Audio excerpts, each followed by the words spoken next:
তবে একটা কথা কি জানেন ভাই, মানে প্রবাসী মাটিতে প্রতিষ্ঠিত হতে গেলে আপনাকে অনেক পরিশ্রম করতে হবে, অনেক অনেক পরিশ্রম করতে হবে। যে পরিশ্রমগুলো আপনি আপনার জীবনে কখনো কল্পনাও করতে পারেননি, যে আমার জীবনে এতটা কষ্ট করতে হবে আমি কখনো ভাবিনি। এই প্রবাসে অনেক ভাই আছে যারা পরিশ্রম করার পরে প্রতিষ্ঠিত হতে পারেনি আজ পর্যন্ত, অনেক বিপদের মধ্যে পড়ে গেছে। তো আমি যতটুকু বুঝি ভাই, হালাল উপার্জনটা এত সহজ না।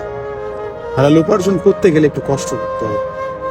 আল্লাহর দুনিয়ায় হালাল উপার্জনটা যদি সহজ হইতো তাহলে এত মানুষ চুরি ডাকাতি করতো না, অন্যের ধন কারি খাইতো না, অপর মানুষকে বিপদে ফেলা আর একজন সুখে থাকতো না। তো এই প্রবাসে এসে একটা জিনিসে বুঝলাম যে জীবনের সাথে যুদ্ধ না করলে মানে কোনো জায়গায় আপনি দাঁড়াতে পারবেন না। আপনাকে প্রথমত নিজের পায়ে দাঁড়াতে গেলে আপনাকে নিজেকে কষ্ট করতে হবে। সেটা জমি বাড়িতে বলেন, ঘর বাড়িতে বলেন, বিজনেসের ক্ষেত্রে বলেন, প্রবাসে বলেন, বসে আপনাকে কেউ 1 টাকা দিবে না। এই প্রবাস এত সহজ না, এই প্রবাস এত সহজ না।